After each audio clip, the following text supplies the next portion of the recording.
ना करो, समझी? राजघराने जैसलमेर सिसोदिया हवेली को आज बड़े करीने से सजाया था। आखिर उस घर की सबसे लाडली बेटी अदिति सिसोदिया को देखने लड़के वाले यानी देश का सबसे बड़ा इंडस्ट्रियलिस्ट परिवार जो आ रहा था। उनके घर के सामने महंगी गाड़ियों का काफिला रुका और उसमें से एक आदमी बाहर आया। काले रंग का बंद गला सूट परफेक्ट फिटिंग में उसकी मस्कुलर बॉडी को उभार रहा था। हाई कॉलर की शेरवानी जैकेट उसकी शाही और राजपुताना लहजे की गवाही दे रही थी। उसकी गहरी भूरी आंखें जैसे किसी समुंदर की गहराई को समेटे हुए हो, शांत पर खतरनाक। उसकी चाल में एक ठहराव था, हर कदम जैसे किसी बादशाह की तरह रखा गया हो। बाहर मौजूद सबकी निगाहें बस उसी शख्स पर टिक गई, अद्वैत प्रताप सिंह। भारी कदमों से चलते हुए अद्वैत प्रताप सिंह अपनी बाबा कमल प्रताप सिंह के साथ हवेली के विशाल हॉल में दाखिल हुआ। उसकी आंखों में वही ठहराव था जिसकी वजह से लोग उससे डरते थे। हवेली में शाही रौनक थी, गद्देदार सोफे, दीवारों पर टंगे पारिवारिक चित्र और गुलाब चंदन की महक हवा में घुली हुई थी। खम्मा गणी, पधारो सा। रतन सिसोदिया ने हाथ जोड़कर उनका स्वागत किया। पास खड़ी उर्मिला देवी ने अद्वैत को देखते ही एक लंबी सांस ली, जैसे भगवान से कुछ मांग रही हो। बैठिए अद्वैत बाबू सा, रतन सिसोदिया ने कहा। अद्वैत चुपचाप बैठ गया। उसकी ठंडी निगाहें पूरे हॉल का मुआयना कर रही थी। कमल प्रताप सिंह ने सहजता से कहा, हमारी तरफ से तो बात पक्की है, अब बस लड़का लड़की की औपचारिक मुलाकात बाकी है। रतन सिसोदिया मुस्कुराए। बिल्कुल बिल्कुल अद्वैत बाबू सा, आप जरा ऊपर छत पर जाकर अदिति से मिल लीजिए। छत? अद्वैत की भौहें तन गई। मुझे यहाँ ठीक लग रहा है। कमल प्रताप सिंह ने ना में सिर हिलाया और गंभीर आवाज में बोले, जाओ एक बार मिल लो। अद्वैत को ये सब बेकार लग रहा था, लेकिन अपने बाबा का मान रखने के लिए वो भारी कदमों से ऊपर की ओर बढ़ गया। ऊपर छत पर हल्की रोशनी थी, हवा ठंडी थी और दूर से मंदिर की घंटियों की आवाज आ रही थी। अदिति वहाँ खड़ी थी, सिर पर पल्लू ओढ़े, आंखें जमीन पर टिकी हुई थी। उसके बगल में खड़ी उसकी सबसे खास शीतल उसे छेड़ते हुए बोली, तेरे सपनों का राजकुमार आ गया है, तुझे देखते ही लट्टू ना हो जाए। वैसे तू जिस प्यार व्यार में विश्वास रखती है, भगवान करे ये तुझे वैसे ही प्यार दे। ये सुनकर अदिति शर्मा गई। तभी किसी के कठोर कदमों की आहट हुई और शीतल धीमे से बोली, वो आ गए, मैं जा रही हूँ, ठीक है। ये कहकर वो वहाँ से दूसरे दरवाजे से भाग गई और तभी अद्वैत छत पर आया। उसने झूले के पास खड़ी एक लड़की को घूंघट डाले खड़ा हुआ देखा। अद्वैत की नजर उसकी कलाई पर पड़ी, पतली, नाजुक और कंगनों से सजी हुई। लेकिन अद्वैत को इन चीजों से कोई फर्क नहीं पड़ता था। वो एक लड़की की कोमलता या सुंदरता के लिए शादी करने नहीं आया था। बैठिए। अदिति की धीमी आवाज आई। उसने चाय के प्याले में चाय भरी और धीरे से अद्वैत की तरफ सरका दी। आज अदिति के दिल की धड़कन तेज थी। आखिर उसके होने वाले पति उसके सामने थे। तभी अद्वैत ने बिना उसकी ओर देखे ही एक ठंडी आवाज में कहा, तुम जा सकती हो। मुझे तुम्हारे बारे में जानना, सुनना या समझना नहीं है। अदिति का दिल धड़क उठा। उसकी आंखें हल्की सी फैल गई। क्या उनके हुक्म सा उसे बिना देखे ही जानना चाहते थे? शायद वो भी उसी तरह प्यार में विश्वास करते हैं जो चेहरे से नहीं आत्मा से होता है। ये सोचकर उसके चेहरे पर मासूम मुस्कान उभर आई। लेकिन अगले ही पल अद्वैत ने जो कहा उसने उसकी मुस्कान छीन ली। नीचे जाकर सबको साफ साफ कह देना कि तुम्हें ये रिश्ता पसंद नहीं, तुम हमें पसंद नहीं करती। अदिति को ऐसे लगा जैसे किसी ने उसकी सांसें ही रोक दी हो, लेकिन उसने झटके से ऊपर देखा और कांपती आवाज में बोली, आप ये क्या कह रहे हैं? अद्वैत ने एक बार फिर सख्त लहजे में कहा, जो सुना वही सही है। तुम्हें नीचे जाकर कहना होगा कि तुम इस शादी से खुश नहीं हो। अदिति के पैरों तले जमीन खिसक गई। क्या वो सच में उसे ठुकरा रहे थे? उसके तो कितने सपने थे इस शादी को लेकर। उसकी आंखें हल्की सी भीगने लगी। अद्वैत ने अपना फरमान सुनाया और जाने लगा, लेकिन अदिति हिम्मत करके बोली, आखिर आपकी मना करने की वजह क्या है? क्या हम आपको पसंद नहीं आए? अद्वैत चलते चलते रुक गया और बोला, मुझे शादी नहीं करनी, लेकिन मैं वचन में बंधा हूँ, इसीलिए पीछे नहीं हट सकता। पर इतना साफ कहता हूँ, अगर हमारी शादी हो भी गई तो मैं कभी भी तुम्हें पत्नी का सुख नहीं दे पाऊंगा। ये सुनकर अदिति की आंखों से आंसू टपक पड़ा। उसने जल्दी से अपनी उंगलियों से उसे पोंछा और मजबूती से बोली, मना करने का फैसला हमारे हाथ में नहीं हुकुम। अदिति अचानक चुप हो गई, फिर खुद को संभालते हुए बोली, हम भी आपकी तरह इस रिश्ते के लिए मजबूर हैं। हमसे बिना पूछे ये रिश्ता तय कर दिया गया। अगर हमने मना किया तो हमारे घर की बदनामी होगी और बाबा साहब का सिर झुक जाएगा। अद्वैत ने गुस्से से अदिति की तरफ देखा, लेकिन घूंघट से उसका चेहरा ढका हुआ था। अद्वैत कुछ पल उसे देखता रहा, फिर सख्त लहजे में बोला, सोच लो, अगर हमने शादी कर ली तो भी तुम सिर्फ नाम की पत्नी रहोगी। इससे अच्छा है अभी मना कर दो और किसी अच्छे वर का चयन कर लो। अदिति ने अपनी नजरें झुका ली, फिर धीरे से लेकिन पूरी हिम्मत के साथ बोली, अगर मना करना इतना आसान होता तो आप खुद मना कर देते। हाँ, आप तो परिवार के बेटे हैं, फिर भी मना नहीं कर पा रहे हैं। तो मैं तो एक बेटी हूँ। अगर मेरी वजह से मेरे बाबा का सिर झुक गया तो मैं कभी भी खुद को माफ नहीं कर पाऊंगी। अद्वैत अपनी जेब में हाथ डालते हुए एक कदम आगे बढ़ा। बातें करना आसान होता है, निभाना मुश्किल। मुझसे शादी करने का फैसला कर लिया है तुमने, लेकिन याद रखना, मैं तुम्हें कभी भी खुश नहीं रख पाऊंगा। मुझसे कोई उम्मीद मत रखना। तुम नाम मात्र की पत्नी रहोगी। तुमसे मेरा नाम जुड़ेगा पर मेरा दिल नहीं। ये सुनकर अदिति का दिल टूट गया। जिस प्यार का, जिस खूबसूरत शादी का सपना उसने देखा था, वो तो शादी का रिश्ता जोड़ने से पहले ही टूट चुका था। लेकिन उसने भी फैसला करते हुए कहा, मुझे अपने नाम के पीछे आपका नाम मंजूर है। मैं पत्नी का दर्जा नहीं पा सकूंगी तो जिंदगी भर आपके नाम का सिंदूर लगाकर अपने घर की लाज रखूंगी। ये सुनकर अद्वैत ने जवाब में कुछ नहीं कहा। उसने एक बार भी अदिति का चेहरा देखे बिना सीढ़ियों की ओर कदम बढ़ा लिए। वहीं अदिति धड़ाम से सोफे पर निढाल होकर बैठ गई और उसकी आंखों से एक और आंसू टपक पड़ा। तुमसे मेरा नाम जुड़ेगा, मेरा दिल नहीं। अद्वैत के शब्द उसके कानों में गूंज रहे थे। उसकी आंखें हल्की सी भीग गई। क्या वाकई मेरी शादी किसी प्यार की नहीं बल्कि एक समझौते की शुरुआत है? वो खुद को संभालने के लिए उठी, लेकिन उसके पैर जैसे भारी हो चुके हों। बड़ी मुश्किल से अपने कमरे की तरफ बढ़ी। अद्वैत भारी कदमों के साथ नीचे आया। उसके चेहरे पर ना तो कोई उत्साह था, ना कोई दिलचस्पी। जैसे ही वो हॉल में पहुंचा, सबकी नजरें उस पर टिक गई। रतन सिंह सिसोदिया मुस्कुराते हुए आगे बढ़े। कैसी लगी मेरी बेटी? क्या आपको वो पसंद आई? अद्वैत ने कोई सीधा जवाब नहीं दिया। उसने अपनी ठंडी आंखों से अपने बाबा सा कमल प्रताप सिंह की तरफ देखा, फिर हल्की मगर तीखी आवाज में बोला, मेरे बाबा सा की पसंद अच्छी ही होगी, आखिर उन्हें तजुर्बा जो है। रतन सिंह ये सुनकर खुश हो गए और पूरे हॉल में हलचल मच गई। किसी को भी नहीं पता था कि अद्वैत ने अभी अभी अपनी शादी के फैसले पर मुहर लगाई है या अपनी तकदीर पर ताला। उसी समय अदिति भी छत से नीचे आ रही थी। वो सीधे अपने कमरे को जाने लगी थी, लेकिन तभी उर्मिला देवी ने पुकारा, बेटा अदिति, इधर आओ, तुमसे कुछ पूछना है। अदिति के कदम ठिठक गए। उसकी उंगलियां साड़ी के पल्लू को मसलने लगी। उसने धीरे से सिर झुकाया और कांपते कदमों के साथ आगे बढ़ी। रतन सिंह ने उसके सिर पर हाथ रखा। बेटा, क्या तुम्हें ये रिश्ता पसंद है? जमाई सा तुम्हें पसंद आए? हाँ? अदिति की सांसें भारी हो गई। अद्वैत की बातें अब भी उसके कानों में गूंज रही थी। तुम सिर्फ नाम की पत्नी रहोगी। मेरा नाम मिलेगा पर मेरा दिल नहीं। उसने अपनी आंखें बंद कर ली। एक पल को ऐसा लगा जैसे सब कुछ धुंधला हो गया हो। फिर बिना कुछ कहे उसने धीरे से सिर हिला दिया और कहा, हाँ। अद्वैत ने गहरी सांस ली। उसके होंठ हल्के से भींच गए और हाथ कसकर बांध लिए। उसने नजरें उठाकर अदिति को घूरा। अदिति की नजर उससे मिली तो उसकी रूह कांप उठी। अद्वैत की आंखों में जो आग थी वो उसने पहले कभी नहीं देखी थी। आज तक उसके बाबा सा या भाई सा ने कभी भी उस पर गुस्सा या गुस्से की नजर नहीं डाली थी, लेकिन अद्वैत के एक बार घूरने भर से उसकी रगों में डर दौड़ गया। क्या अदिति अपने हुक्म के प्यार के बिना इस रिश्ते को निभा पाएगी?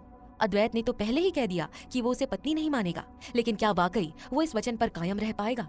क्या ये रिश्ता एक समझौता बनकर रह जाएगा या तकदीर दोनों के बीच कुछ नई कहानी लिखेगी? क्या अद्वैत को कभी एहसास होगा कि उसने बिना देखे ही अपनी तकदीर को ठुकरा दिया? क्या अदिति का हौसला, उसकी कुर्बानी अद्वैत के पत्थर जैसे दिल को पिघला पाएगी? जानने के लिए सुनते रहिए प्रतिलिपि FM।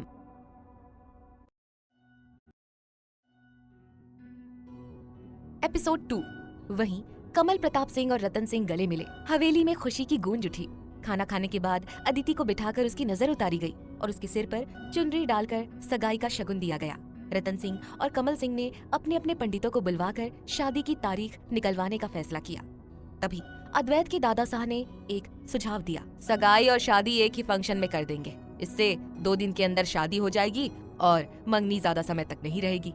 कमल प्रताप सिंह ने सहमति दे दी। पंडित जी को बुलाया गया और उन्होंने कहा, 4 दिन बाद का मुहूर्त है, उसके बाद अगले साल ही कुछ नया मुहूर्त होगा। बस दोनों परिवारों की सहमति से फैसला हो गया कि 4 दिन बाद ही शादी होगी। जब अद्वैत को ये बात मालूम चली तो वो गुस्से से भर उठा। 4 दिन में शादी? अद्वैत के लिए ये शादी पहले से ही एक बोझ थी और अब उसे इतनी जल्दी इसका हिस्सा बनना था। गुस्से से भरा अद्वैत देर रात को हवेली छोड़कर गाड़ी लेकर लॉन्ग ड्राइव पर निकल गया। पूरे घर में हलचल मच गई, लेकिन किसी की भी हिम्मत नहीं हुई कि उसे रोक सके। कई घंटे गाड़ी चलाने के बाद वो सुनसान पहाड़ियों के पास जाकर रुका। चांदनी रात में वो बोनट पर बैठा और देखता रहा। सर्द हवा उसके गुस्से को और बढ़ रही थी। उसकी लाल आंखें और मुट्ठियां भींजी हुई थी। फिर अचानक उसने आसमान की ओर देखा और गरजता हुआ बोला, महादेव, अगर आपकी यही इच्छा है तो मैं शादी जरूर करूंगा, लेकिन याद रखना वो लड़की कभी भी खुश नहीं रह पाएगी। मैं उसे कभी भी पत्नी का दर्जा नहीं दे सकूंगा। मोहरी लुगाई का दर्जा उसे कभी नहीं मिलेगा। ये कहकर उसने गुस्से से अपना फोन जमीन पर पटक दिया। फोन के टुकड़े टुकड़े हो गए। वहीं दूसरी तरफ अदिति अपने कमरे में थी। वो खिड़की के पास खड़ी होकर चांद को देख रही थी। उसकी आंखों में कोई भी भाव नहीं थे, लेकिन दिल में हजारों सवाल थे। आप मुझे पत्नी माने या ना माने, लेकिन मैं अपने फर्ज से पीछे नहीं हटूंगी। अभी तक उसके कानों में अद्वैत के शब्द ही गूंज रहे थे, तुम सिर्फ नाम की ही पत्नी रहोगी। उसने फीकी मुस्कान के साथ आसमान की ओर देखा और हल्के से बुदबुदाई, आदमियों के लिए शादी सिर्फ एक सौदा ही है, लेकिन एक औरत के लिए उसका पूरा जीवन। फिर आप तुम्हारे भरदार हो। फिर उसने धीरे से आंखें बंद की और बिस्तर पर लेट गई। एक आंसू उसकी आंखों से निकलकर तकिए में समा गया। 4 दिन बाद उसकी पूरी जिंदगी बदलने वाली थी। अगली सुबह के सूरज की हल्की किरण उसके हवेली के दीवारों पर पड़ रही थी। आज शादी की पहली रस्म थी, मंगल कार्य पूजा। हवेली में हवन का धुआं फैल रहा था। मंत्रों की गूंज पूरे वातावरण को पवित्र बना रही थी। अदिति सजी धजी पूजा में बैठी थी, चेहरे पर हल्की शांति, लेकिन दिल में अनगिनत सवाल। वहीं एक कमरे में अदिति की माँ साहब ने पति रतन साह से बोली, मेरा जी बहुत घबरा रहा है। हमारी अदिति इतने खुले विचारों में पली बढ़ी है, और जमाई सा वो तो बिल्कुल पुराने ख्यालात के लगते हैं। हमारी बच्ची उनके साथ कैसे रहेगी जी? रतन साह कड़क आवाज में बोले, हम वचन दे चुके हैं, आप अब इस बारे में बात नहीं करेंगी। शादी की तैयारियों पर ध्यान दीजिए। वहीं दूसरी तरफ चित्तौड़गढ़ में अद्वैत अपने महल में पूजा में बैठा था, मगर पूरे गुस्से के साथ। उसका चेहरा गुस्से में तमतमाया हुआ था। उसकी सेंसिटिव स्किन की वजह से जैसे ही उसने गुस्से में अपना हाथ चेहरे पर घुमाया, उसकी त्वचा और भी लाल हो गई। गीता देवी, जो उसे बचपन से जानती थी, उसने अपनी देवरानी से मुस्कुराकर कहा, देखो तो हमारा छोटा रुद्र महादेव कितना गुस्से में बैठा है, लेकिन उसकी तरह ही भोला भी है। देखना, एक बार अदिति बहू घर में आ जाए, फिर सब कुछ बदल जाएगा। वहीं अद्वैत की काकी सा ने हाथ जोड़कर कहा, बस हमारी केशव से यही प्रार्थना है कि सब कुछ ठीक हो जाए और हमारे अद्वैत हमेशा खुश रहे। पर अद्वैत को खुद भी नहीं पता था कि वो इस शादी से खुश रहेगा या नहीं। वहीं दूसरी तरफ पूजा समाप्त हुई और अदिति अपने कमरे में जाने को थी, लेकिन तभी अद्विक ने उसे रोक लिया। बहन, जरा हॉल में आओ, तुम्हारे लिए कुछ खास इंतजाम किया है। अदिति हैरान नजरों से हॉल में आई और जो देखा वो देखकर सब कोई चौंक गए। हॉल के बीचों बीच एक विशाल तराजू रखा हुआ था। अदिति का मुंह खुला का खुला रह गया। भाई साहब, ये तराजू यहाँ पर क्यों रखा है? उसने चौंक कर पूछा। अद्विक मुस्कुराया और उसका हाथ पकड़कर तराजू की एक तरफ बिठा दिया। पूरे हॉल में सन्नाटा छा गया। रतन सिंह, उर्मिला देवी और बाकी मेहमान सब हैरान थे। तभी अद्विक ने ताली बजाई और कुछ सेवक बड़े बड़े थालों में सामान लेकर आए। सोने के बर्तन, सिक्के, नोट की गड्डियां, चांदी के कलश। धीरे धीरे अदिति के वजन के बराबर की चीजें तराजू में रखी जाने लगी। अद्विक ने बड़े ही गर्व से कहा, आज मेरी बहन के वजन के बराबर दान किया जाएगा। ये सुनकर सबके चेहरे पर हल्की सी मुस्कान आ गई। रतन सिंह की आंखों में गर्व था। अद्विक एक एक करके सामान रखने लगा। तराजू धीरे धीरे संतुलन में आने लगा। तभी अद्विक मजाकिया अंदाज में बोला, मासा, आप इस दुबली पतली लड़की को कुछ खिलाती भी हैं कि नहीं? इतने में तराजू बराबर हो गया, देखो तो। भाई साहब, अदिति ने चिढ़कर कहा। बाबा साहब, कुछ कहिए ना इनसे। रतन सिंह हंसने लगा। बस 4 दिन बाद हमारी बेटी विदा हो जाएगी, अब तो उसे मत चिढ़ाओ। अद्विक ने शरारत से एक नोटों की गड्डी रखी और बोला, अब हो गया तराजू संतुलित। अच्छा बाबा साहब, आप कह रहे थे बहन को तंग ना करूं, पर जब इसके बच्चे होंगे तब मैं उसके साथ मिलकर उसे ऐसे ही चिढ़ाऊंगा। पूरे हॉल में हंसी गूंज उठी।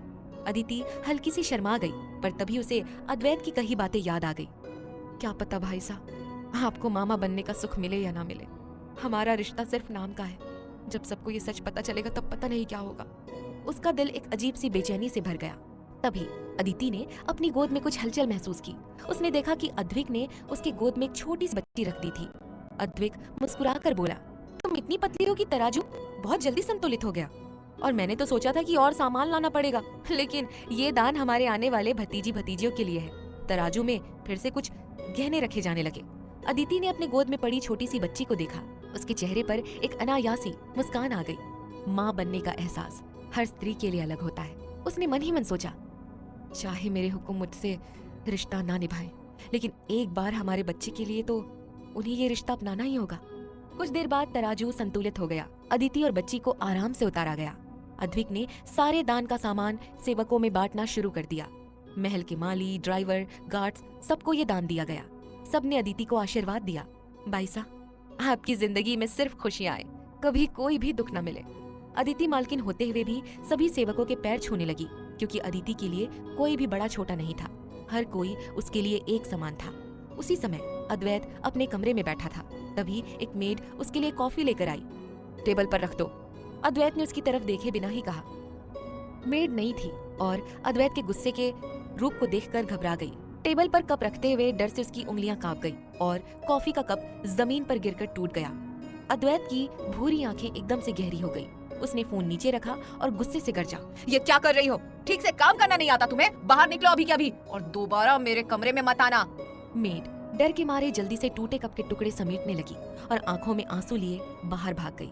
अद्वैत ने गहरी सांस ली, अपनी मुट्ठियां भींची और दांत पीसते हुए बुदबुदाया, गुस्से से पागल हो चुका हूँ। कह दिया था कि मना कर दो, लेकिन नहीं, तुम्हें अपने मन की ही करनी थी। तुम्हें अद्वैत प्रताप सिंह के खिलाफ जाने की हिम्मत की है अदिति सिसोदिया। अब देखना आगे क्या होगा। इतना कहकर वो गुस्से से बाथरूम की तरफ बढ़ा। आज उसे सिर्फ ठंडे पानी की बौछार ही शांत कर सकती थी। क्या अदिति अपने हुक्म सा के दिल तक पहुंच पाएगी? क्या ये नाम का रिश्ता सच में सिर्फ नाम का ही रहेगा या तकदीर कुछ और ही लिख रही थी? अद्वैत का गुस्सा क्या उसकी शादी को और मुश्किल बना देगा? क्या अदिति अपने फैसले पर कायम रह पाएगी या इस रिश्ते में उसे खुद को खोना पड़ेगा? क्या अद्वैत सच में अपनी प्रतिज्ञा निभा पाएगा या ये शादी उसकी जिद को हरा देगी? क्या ये शादी सिर्फ एक समझौता रह जाएगी या भाग्य के खेल में कुछ और ही लिखा होगा? क्या होगा इस कहानी में? जानने के लिए सुनते रहिए प्रतिलिपि FM।